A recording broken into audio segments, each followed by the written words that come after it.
अपनी सभी संस्कृत मित्रों को डॉक्टर देवेंद्र का प्यार भरा नमस्कार। मित्रों, आज मैं एक बार पुनः आपके मध्य एक नए विषय के साथ उपस्थित हूँ। आज का जो विषय है वह है आचार्य मम्मट द्वारा रचित काव्य के हेतु कौन कौन से हैं, क्या हैं और कितने हैं। आज हम इनकी चर्चा करेंगे। आचार्य मम्मट ने सबसे पहले मंगलाचरण बताया, उसके बाद काव्य प्रयोजन बताए और अब तीसरी कारिका में काव्य हेतुओं की चर्चा करेंगे। काव्य हेतु से मतलब काव्य के कारण कौन कौन से हैं, काव्य रचना के कारण कौन कौन से हैं। तो चलिए हम शुरू करते हैं अपनी चर्चा को प्रारंभ करने से पहले मेरा आपसे एक निवेदन है कि अभी तक जिसने हमारे चैनल को सब्सक्राइब नहीं किया है वो सब्सक्राइब कर लें। तो चलिए शुरू करते हैं अपनी ये चर्चा। मित्रों, जैसा कि आप जानते हैं, इस संसार में जितने भी कार्य हुए हैं और जितने भी कार्य हो रहे हैं और जितने भविष्य में होंगे, उन सबके पीछे कोई ना कोई तो कारण अवश्य होता है। कॉलेज में बच्चों का जाने का कोई ना कोई कारण है, जैसे विद्या प्राप्ति, शिक्षक का शिक्षण हेतु है, एक कृषक का खेतों में फसल बोने का अन्न की उत्पत्ति है। यानी कि मेरा कहने का तात्पर्य है कि हर एक कार्य का कोई ना कोई कारण होता है। तो कभी जब रचना करता है, कभी जब कोई अपनी ग्रंथ लिखता है, तो उस ग्रंथ को लिखने के पीछे भी कभी की रचना के भी कोई न कोई एक हेतु होंगे, कुछ न कुछ कारण होंगे। कारण से मतलब कि उनका कोई न कोई वेश, उनका कोई न कोई कारण होगा, जिन कारणों के आधार पर वो रचना की जाती है। कौन कौन से हेतु हैं, कौन कौन से कारण हैं, तो चलिए शुरू करते हैं ये कारिका। आचार्य मम्मट कहते हैं क्या, अब काव्य के हेतु की चर्चा करेंगे कि काव्य को निर्माण करने में कौन कौन से हेतु हैं। काव्य रूपी कार्य के कौन कौन से कारण हैं।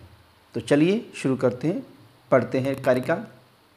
आचार्य मम्मट लिखते हैं, शक्तिर्निपुणता लोकशास्त्र काव्याद्यवेक्षणात् काव्यज्ञ शिक्षाभ्यास इति हेतुस् तदुद्भवे।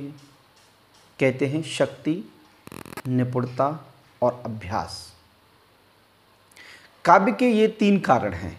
आचार्य मम्मट कहते हैं कि आचार्य मम्मट काव्य के तीन कारण मानते हैं, शक्ति, निपुणता और अभ्यास। ठीक है ना। और इसी तरह से अन्य ग्रंथों में भी काव्य के संबंध चर्चा की गई है। जैसे अग्नि पुराण के अनुसार, पता है अग्नि पुराण तो ये कहता है कि संसार में मनुष्य का जन्म मिलना ही मुश्किल है। काव्य रचना करना कोई आसान काम नहीं है।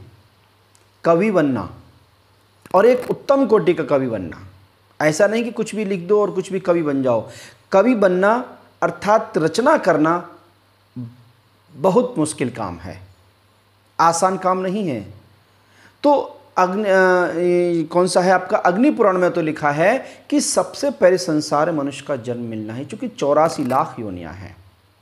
84 लाख योनि, मनुष्य योनि सबसे श्रेष्ठ योनि है। यानी कि मनुष्य जन्म मिलना ही मुश्किल है, और मनुष्य जन्म मिलने के बाद विद्या प्राप्त करना ये अपने आप में और मुश्किल काम है।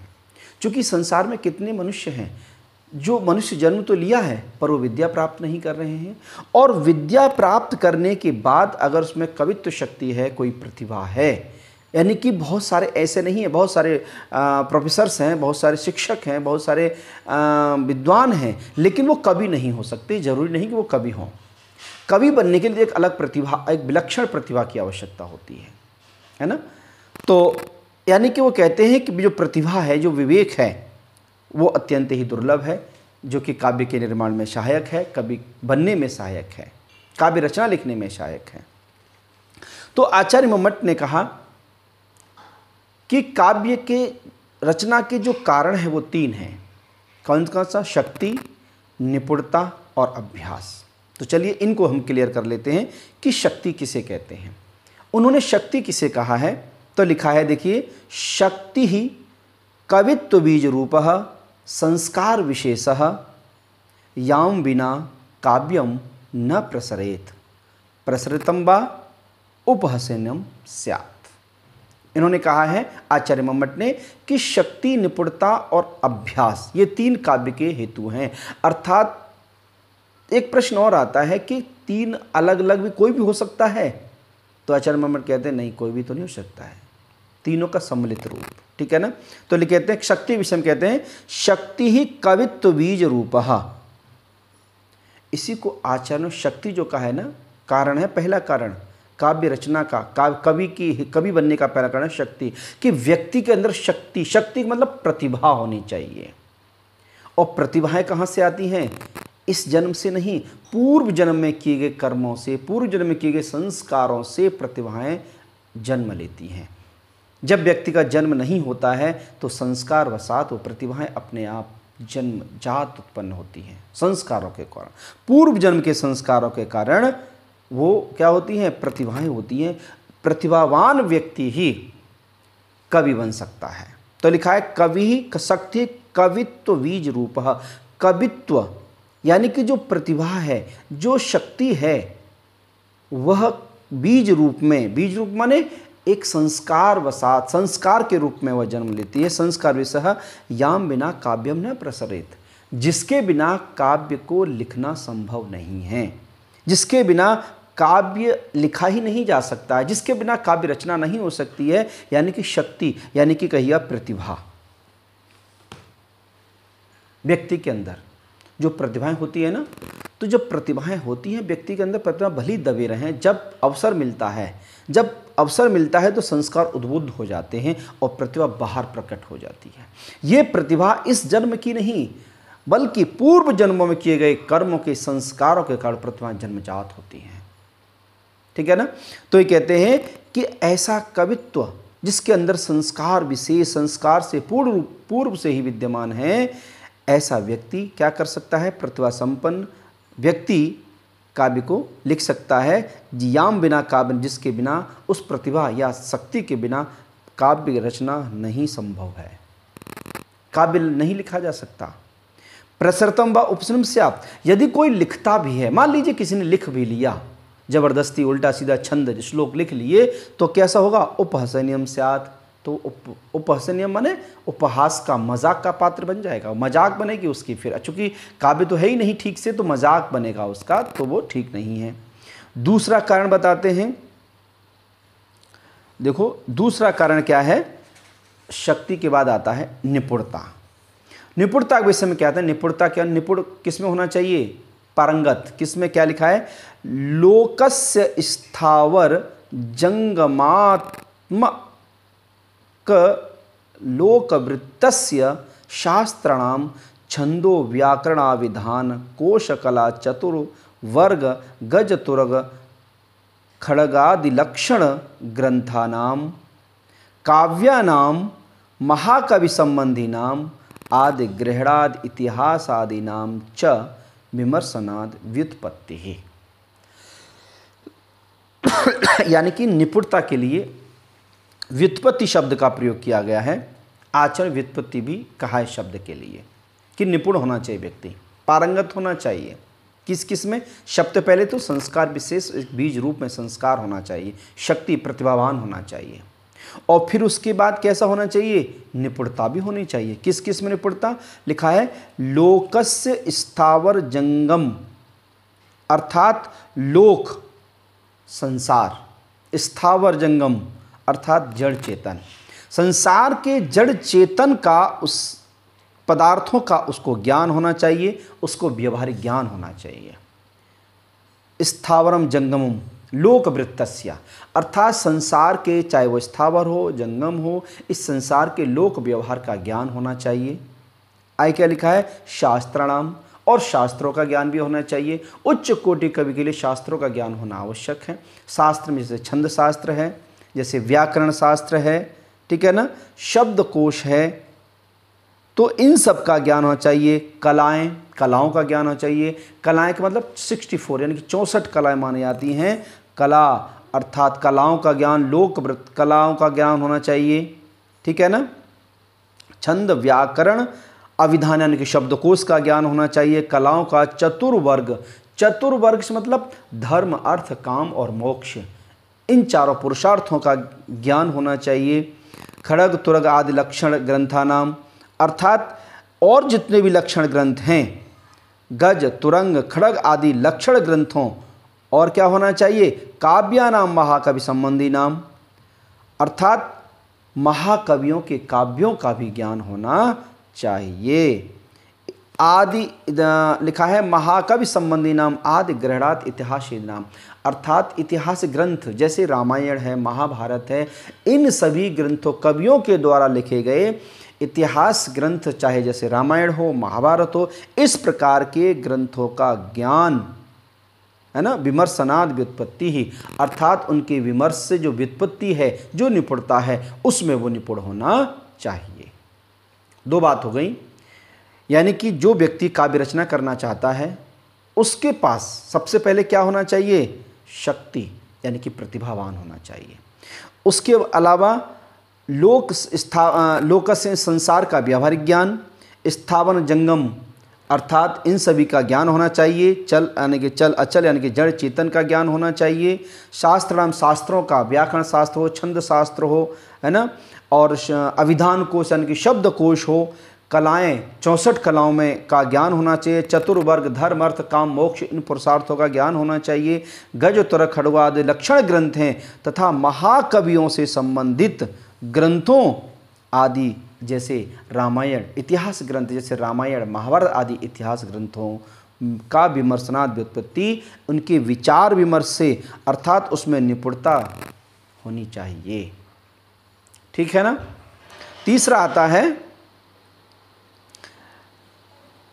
शक्ति, निपुणता, लोक शास्त्र। अब तीसरा है अभ्यास। अभ्यास किसे कहते हैं, आगे लिखा है काव्यम कर्तुम विचार्यतुम च ये जानन्ति तदोपदेशेन कर्णे योजने च पौनः पुण्येन प्रवृत्ति। यानी कि शक्ति होनी चाहिए, निपुणता होनी चाहिए, तीसरा है अभ्यास भी होना चाहिए। अभ्यास मतलब काव्यम कर्तुम विचार्यतुम, कि यानी कि जो व्यक्ति, जो कवि काव्य रचना करना चाहते हैं, विचार करना चाहते हैं, और तदुपदेश ये जानन्ति, और इस काव्य रचना को करना जानते हैं, अर्थात विचार करना जानते हैं, उसके बारे में विचार विमर्श के बाद उनको अच्छे से जानते हैं कि काव्य रचने के लिए क्या करना चाहिए, श्लोक आदि किस प्रकार रचने चाहिए, छंद कैसे लिखने चाहिए, इस प्रकार की जो रचना करना जानते हैं, उनके उपदेशेन कर्णेन योजने च, और उनके निर्देश के द्वारा पुनः पुण्येन, बार बार प्रवृत्ति, जो बार बार प्रवृत्त होते हैं। यानी कि मतलब क्या कहने का, निपुण अभ्यास किसे कहते हैं, कि जो व्यक्ति काव्य लेखन में जानकार हैं, अर्थात काव्य रचना करते हैं, उनके पास बैठ करके, उनके चरणों में बैठ करके काव्य रचना लिखने का ढंग आना चाहिए। बार बार अभ्यास करें, बार बार छंदों को लिखें। आज वो गलत लिख रहे हैं, फिर वो कल लिखेंगे, फिर दोबारा से करेंगे। अर्थात जो काव्य रचना के जिज्ञासु व्यक्ति हैं, उनको बार बार काव्य रचना के लिए अभ्यास करना होगा। और जो कवि हैं, जो उनके बारे में, काव्य के बारे में जानते हैं, उनसे बैठ करके उनके उपदेश को सुनना है। उपदेश का पालन करके बार बार जो अभ्यास करते हैं, वही अच्छे कवि बन जाते हैं। अर्थात बार बार प्रवृत्त होने को अभ्यास कहा जाता है। ठीक है ना। बार बार प्रवृत्त होने को क्या कहा जाता है, अभ्यास कहा जाता है। अब 3 चीज़ें हो गई, कौन कौन सी, एक बार क्लियर कर लेते हैं। शक्ति, निपुणता और अभ्यास। शक्ति किसे कहते हैं, कवित्व बीज रूप संस्कार विशेषः, अर्थात जो प्रतिभावान है, जन्मजात संस्कार विशेष कोई शक्ति कहा गया है, कि जो कवि रचना करने में प्रवृत्त होना चाहता है, उसके अंदर प्रतिभा होनी चाहिए, कवित्व की शक्ति बीज रूप में होनी चाहिए, तभी व्यक्ति काव्य का रचना कर सकता है। और इसके बावजूद भी करना चाहता है तो वह उपशनी यानी कि उपहास का पात्र बनेगा। दूसरा आता है निपुणता, लोक शास्त्र, छंद शास्त्र, व्याकरण शास्त्र, है ना, स्थावर जंगम, यानी कि सभी का ज्ञान होना चाहिए। और इतिहास आदि जो ग्रंथ हैं जैसे रामायण महाभारत हैं, उन ग्रंथों का उसे ज्ञान होना चाहिए। तीसरा आता है अभ्यास। और जो कवि कर्म में प्रवृत्त जो व्यक्ति हैं, जो विद्वान हैं, जो कि इसको विचार करना जानते हैं, उन व्यक्तियों के द्वारा उपदेश दिए गए, विद्वानों के द्वारा उपदेश दिए गए उन नियमों को बार बार प्रवृत्त होना, अर्थात श्लोक आदि का बार बार अभ्यास करना, बार बार लिखना, ये क्या कहलाता है? अभ्यास कहलाता है। अर्थात इस प्रकार तीनों प्रकार के शक्ति, निपुणता, लोक शास्त्र, शक्ति, निपुणता और अभ्यास तीनों ही काव्य के हेतु हैं। ठीक है ना। अब एक प्रश्न आता है, तीनों ही हैं या फिर एक भी हो सकता है? एक अगर किसी व्यक्ति के पास अगर एक ही मान लीजिए हेतु है, क्या वो कवि की रचना कर सकता है? तो इस संबंध में क्या लिखे हैं, क्या लिख देखिए, त्रयः समुदता न तु व्यस्ता तस्य काव्यस्योद्भवे निर्माणे समुत्पल्लासे च हेतुर्न तु हेतवः। और वो कहते हैं कि काव्य रचना में एक हेतु नहीं है, अर्थात उनका समुदित, उनका सब मिलाकर के काव्य रचना के हेतु होते हैं। शक्ति, निपुणता, अभ्यास एक काव्य रचना के हेतु नहीं हो सकता, अर्थात तीनों के मिला जुला रूप, तीनों का समुदित रूप ही काव्य रचना का हेतु होता है। यानी कि काव्य रचना का तीनों का सम्मिलित रूप ही, अलग अलग काव्य रचना का कोई भी आधार नहीं होता है, कोई भी हेतु नहीं होता। काव्य रचना के लिए शक्ति, निपुणता और अभ्यास अलग अलग नहीं होंगे। जिस का व्यक्ति के पास जो काव्य रचना करना चाहता है, अगर तीनों का सम्मिलित रूप है, अगर तीनों का मिला जुला रूप है, यानी कि तीनों शक्तियों से संपन्न है, ये कहिएगा, किसकी शक्ति से? शक्ति, निपुणता और अभ्यास, तीनों का जिसने अभ्यास किया हो, तीनों जिसके पास हों, वही व्यक्ति श्रेष्ठ काव्य रचना कर सकता है। अदर व्यक्ति, दूसरा व्यक्ति काव्य रचना नहीं कर सकता। अगर करना भी चाहता है तो वह उसका काव्य उपहास का पात्र बनेगा, अर्थात वह उपहास का पात्र बन जाएगा। इस प्रकार शक्ति, निपुणता और अभ्यास ये तीनों मिलकर ही काव्य निर्माण के हेतु होते हैं, एक काव्य का निर्माण का हेतु नहीं होता। ठीक है ना। तो चलिए